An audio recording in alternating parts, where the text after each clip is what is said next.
किसी शायर ने कहा है, तू इधर उधर की न बात कर, तू बता कि कारवां कहाँ लुटा। मैं बताऊंगा इन्हें कारवां कहाँ लुटा है। मेरा भाषण समाप्त होने दीजिए, मैं ठीक से इन्हें एक्सपोज करने वाला हूं। जी प्लीज। माननीय उपसभापति महोदय, अच्छा डिस्कशन आप चलने दें। आप मैं इनकी बातों को सुन रहा था और मैं इस सदन के संज्ञान में लाना चाहूंगा।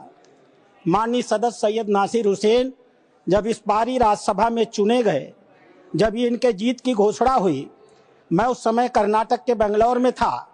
कर्नाटक की विधानसभा में पाकिस्तान जिंदाबाद के नारे लगाए गए थे। भारतीय जनता पार्टी के कार्यकर्ताओं ने विरोध किया, उनको पकड़ करके जेल में भेज दिया गया। भारतीय जनता पार्टी के कार्यकर्ता जो इस पाकिस्तान जिंदाबाद के नारे का विरोध कर रहे थे, उन्हें जेल में भेज दिया गया और इन्हें पचित किया गया। ये लोग बैठाइए, इन्हें बैठाइए, ये बोल नहीं सकते। बैठ जाओ, बैठो। आपस में बात नहीं, प्लीज प्लीज आप बैठो, बैठो प्लीज। आपस में बात नहीं, आपस में अध्यक्ष महोदय, आप चेयर को संबोधित करें। हम लोग नहीं, चेयर को संबोधित करें। सभापति महोदय, प्लीज आप चेयर को संबोधित करें। सभापति महोदय, आज देश के लिए गौरव का दिन है। देश के आम मुसलमान के लिए, देश के गरीब मुसलमान के लिए, देश के पसमंद बीच में टोका टोकी नहीं होगी, तो दोनों के लिए होना चाहिए। फिर दो please please please Nasir ji please please. झूठ बकवास शब्द सभापति महोदय नहीं जा रहा, आप रिकॉर्ड पे नहीं जा रहा, बैठ जाइए। उप सभापति महोदय, आज का दिन गरीब मुसलमानों के लिए, पसमानदा मुसलमानों के लिए, तलाकशुदा महिला बहनों के लिए, विधवा महिला बहनों के लिए, अनाथ बच्चों के लिए आज ऐतिहासिक दिन है। एक क्रांतिकारी परिवर्तन आने जा रहा है। पूरी की पूरी इस गरीब समाज, मुस्लिम समाज की आर्थिक और सामाजिक व्यवस्था में यह वक्फ अधिनियम क्रांतिकारी परिवर्तन लाने जा रहा है। मैं आभारी हूं माननीय मोदी जी का, जिन्होंने इस महान विधेयक को इस सदन में लाने का काम किया। अध्यक्ष महोदय, हम हिंदू हैं, हम लगातार अपने समाज में परिवर्तन की बात करते हैं। हमने लगातार अपनी समाज की बुराइयों के विरुद्ध संघर्ष किया है। इतिहास पर गवाह है, हमारे यहाँ सती प्रथा होती थी, हमने सती प्रथा निषेध अधिनियम लाया। हमारे यहाँ बाल विवाह होता था, हमने बाल विवाह निषेध अधिनियम लाए। हमारे यहाँ विधवा विवाह नहीं होते थे, हमने विधवा विवाह अधिनियम लाया। आश्चर्य की बात होती है जब इस समाज की चर्चा होती है, आश्चर्य की बात होती है इन 75 सालों के अंदर एक बार भी मुस्लिम समाज के संशोधन को लेकर, सुधार को लेकर के, एक गरीब मुसलमान की जीवन की बेहतरी को लेकर के एक बार भी किसी प्रकार के सुधार आंदोलन को इस सदन में लाने का काम नहीं किया। आज यह पहली बार है और हमें गर्व है अपने प्रधानमंत्री पर, नरेंद्र मोदी पर, जिन्होंने इस मुस्लिम समाज के सुधार के ऐतिहासिक विधेयक को लाने का काम किया। 2014 में माननीय प्रधानमंत्री बने थे, उनके दृष्टि में कभी हिंदू और मुसलमान नहीं होता था, उनका सिर्फ एक नजरिया होता था, गरीब और अमीर। आप गौर कीजिएगा, यह सदन गौर करेगा। हम जनधन योजना लेकर के आए, 42% लाभार्थी मुस्लिम थे। हम प्रधानमंत्री आवास योजना लेकर के आए, 31% लाभार्थी मुस्लिम थे। हम उज्ज्वला योजना लेकर के आए, 37% लाभार्थी मुस्लिम थे। हम मुद्रा योजना लेकर के आए, 36% लाभार्थी मुस्लिम थे। हम स्किल इंडिया लेकर के आए, 22.7% लाभार्थी मुस्लिम थे। हमने प्रधानमंत्री एम्प्लॉयमेंट गारंटी प्रोग्राम चलाया। अध्यक्ष महोदय, 70% अधिक मुसलमानों ने उस योजना का इस देश में लाभ लिया। मेरे पार्टी की बैठक है, मुझे बताना नहीं चाहिए, लेकिन मैं कहूंगा, माननीय प्रधानमंत्री इसी बाल योगी सभागार में हम सारे सांसदों की बैठक ले रहे थे। उन्होंने क्या कहा हमसे? उन्होंने कहा, लोग कहते हैं कि मुसलमान भाजपा को वोट नहीं देते। आपको याद होगा मित्रों, उन्होंने कहा नहीं, ये गलत है, देते हैं। और अगर मान लिया जाए कि नहीं देते हैं तो इसका मतलब क्या है? क्या वो देश के नागरिक नहीं है? क्या उनके काम नहीं होने चाहिए? क्या उनका विकास का काम नहीं होना चाहिए? हम सारे सांसदों को उन्होंने मीटिंग में कहा, अपने काम को करते समय कभी हिंदू और मुसलमान न करना, विकास की धारा सारे समाज पर समान रूप से पहुंचाने की बात कही। उन्होंने दूसरी बात कही, मैं पूरे देश को 2047 में विकसित भारत का सपना दिखाता हूं। क्या 20% मुसलमान अगर देश का पिछड़ा रह जाएगा तो क्या भारत का विकास का सपना पूरा होगा? नहीं। हमें भारत के विकास का मतलब है 20% मुसलमान के विकास की भी योजना बनानी है। यह कल्पना माननीय प्रधानमंत्री ले सकते हैं। आजादी के 75 सालों के अंदर इस कल्पना को लेकर इस देश में कोई नहीं आया था। और तीसरी बात उन्होंने कही, सरकार के, और सबसे महत्वपूर्ण बात है, सरकार के स्तर पर सरकार जो कुछ भी कर सकती है मुसलमानों के जीवन की बेहतरी के लिए हम करने का प्रयास करेंगे। लेकिन मुस्लिम सामाजिक संस्थाओं की भी रोल होनी चाहिए। ये मुस्लिम पर्सनल लॉ बोर्ड की भी भूमिका होनी चाहिए। यह जमायत उलेमा की भी भूमिका होनी चाहिए। यह वक्फ कमेटियों की संपत्तियां जो पड़ी हुई हैं उनकी भी मुसलमानों की जिंदगी को बेहतर करने में भूमिका होनी चाहिए। यह बात आज की नहीं थी, ये लोकसभा चुनाव के 6 महीने पहले की बात है अध्यक्ष महोदय। उस समय वो कल्पना लेकर चल रहे थे कि अगर हमने मुस्लिम वक्फ की संपत्तियों का बेहतर उपयोग कर लिया, पारदर्शी उपयोग कर लिया, उनकी आय को बढ़ा दिया, उनके ऊपर जो कब्जा करके लोग बैठे हुए हैं उन कब्जेदारों को हटा दिया, तो स्वाभाविक रूप से जो अकूत संपत्ति पूरे भारत में मुसलमानों के पास आएगी, हम उसका इस्तेमाल गरीब मुसलमानों की शिक्षा के लिए, जीवन की बेहतरी के लिए, उनके मुसलमान महिलाएं दर बदर भीख न मांगे, अपनी इज्जत का समझौता न कर सके, कोई बूढ़ी मुस्लिम रात को खाली पेट सोने के लिए मजबूर न हो, हम उसके लिए व्यवस्था करके लाएंगे। और वस्तुतः अध्यक्ष महोदय, वक्फ अधिनियम की जो ही माननीय गृह मंत्री ने घोषणा किया, पूरे देश में तूफान आ गया। आश्चर्य होता है, वक्फ की घोषणा भी नहीं हुई, कानून सामने भी नहीं आए, विरोध शुरू हो गया। तुम्हारी मस्जिदें कब्जा कर ली जाएंगी, तुम्हारे दरगाह कब्जा कर लिए जाएंगे, तुम्हारे कब्रिस्तान कब्जा कर लिए जाएंगे, तुम्हारे मदरसे कब्जा कर लिए जाएंगे। मैं एक पत्रक लेकर के अध्यक्ष महोदय आया हूं। केरल और कर्नाटक की एक आतंकवादी संस्था है PFI, माननीय गृह मंत्री को आभार प्रकट करता हूं, उन्होंने बैन किया है। PFI की एक दूसरी संस्था है SDPI। आज SDPI मेरे पास पर्चे हैं, मैं गृह मंत्री को सौंपूंगा और आपको भी दूंगा।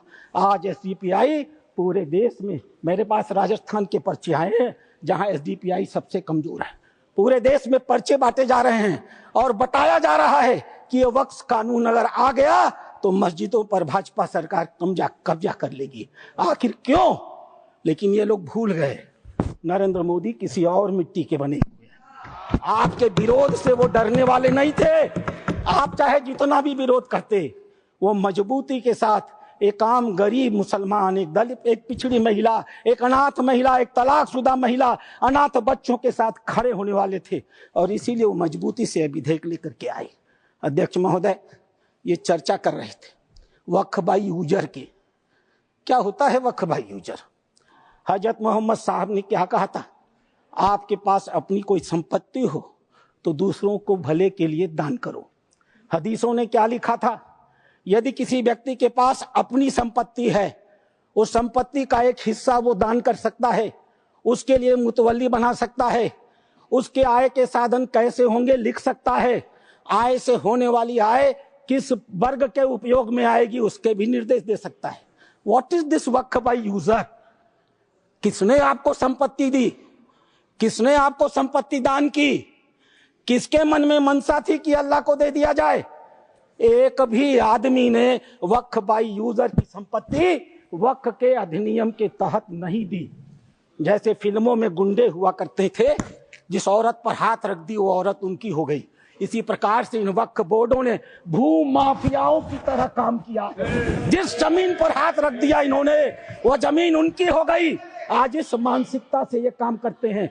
जमीनों पर मैं कानून लेकर के आया हूं।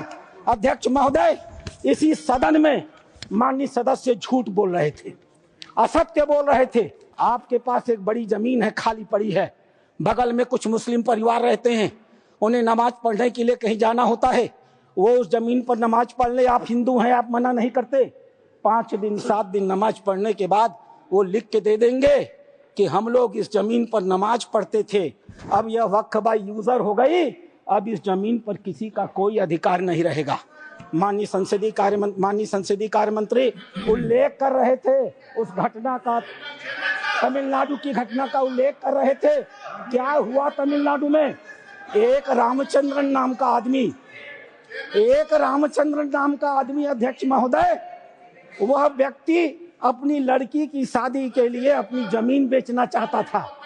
वह जमीन बेचने के लिए जब रजिस्ट्रार के घर गया, ऑफिस में गया, तो पता चला कि वह जमीन उसके नाम पर ही नहीं है, वह जमीन वक्फ को दे दी गई। जब हल्ला मचा, गांव के लोग रजिस्ट्रार ऑफिस में गए, तो पता चला कि उन दोनों गांवों की सारी जमीन वक्फ को दे दी गई। 1500 साल पुराना मंदिर भी वक्फ के हवाले कर दिया गया। यह होता है इन लोगों का वक्फ बाय यूजर अध्यक्ष महोदय। और आश्चर्य होता है, इन्हें बैठाया जाए अध्यक्ष महोदय, आश्चर्य होता है।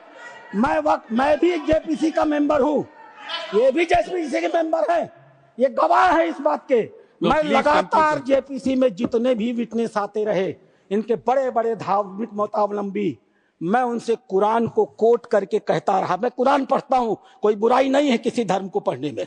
मैंने कुरान को कोट करके कहा कि मौलवी साहब ये तो बताओ कि इस कुरान में या किस हदीस में यह लिखा है कि अगर हमने कोई संपत्ति दान नहीं की तो तुम उसको वक्फ बाय यूजर मालिकाना मान लोगे।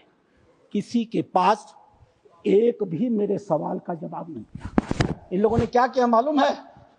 वो जो ओवैसी साहब वहां बैठते हैं ना, उन्होंने मेरा नाम रख दिया मौलाना डॉक्टर राधा मोहन अग्रवाल। अब इससे बड़ी मेरी जीत क्या हो सकती है? मैंने इनसे पूछा, इस बात पर बहस होती है कि डीड लिखित गया या नहीं। मैंने इनसे कहा, जब हजरत मोहम्मद साहब ने अपने आयतों में लिखा है, 3 आयतें हैं, 4 आप चाहिएगा तो मैं पेश करूंगा। 4 आयतें हैं जहां हजरत मोहम्मद साहब कहते हैं, एक भी पैसा अगर किसी को दो तो उसको लिखो, उसका उदाहरण दो, उसका विटनेस बनाओ, ताकि ताकीद रहे कि कल तुम्हारे देने को कोई चुनौती न दे पाए। एक भी पैसा दो तो लिखित दो। और तुम कहते हो कि तुम्हारे पास ये सारी संपत्तियां हैं जिसका कोई लिखित रिकॉर्ड नहीं है, फिर भी वक्फ है। मेरे एक भी सवाल का जवाब, मैं उस कमेटी की बातों को बोलता नहीं, लेकिन चूंकि इन्होंने कमेटी का उल्लेख कर दिया इसलिए मैं इन्हें एक्सपोज कर रहा हूं। मेरे एक भी प्रश्न का जवाब ये लोग नहीं दे पाए। खाली मुझे कहते थे कुरान पढ़ते हैं मौलाना है, कुरान पढ़ते हैं मौलाना है।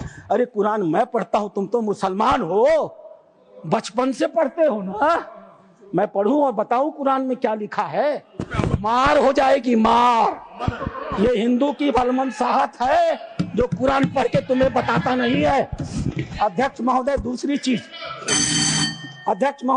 चीज, सरकार इनकी थी, इन्होंने वक्फ को अभय दान दे दिया। और क्या नारा दिया? जो जमीन सरकारी है वो जमीन हमारी है। सरकारी संपत्तियों पर कब्जा करने का ऐतिहासिक इन्होंने कार्य किया है। उत्तर प्रदेश की 74% वक्फ की संपत्तियां सरकारी जमीन पर कब्जा करके बनी है। तेलंगाना में 50% की संपत्तियां सरकारी जमीन पर कब्जा करके बनी है। पूरा अभयदान इनको मिला था अध्यक्ष महोदय, और उसका फल क्या हुआ? 2006 में सच्चर कमेटी की रिपोर्ट आई। सच्चर कमेटी ने कहा 4,50,000 संपत्ति है और 6 लाख एकड़ जमीन है।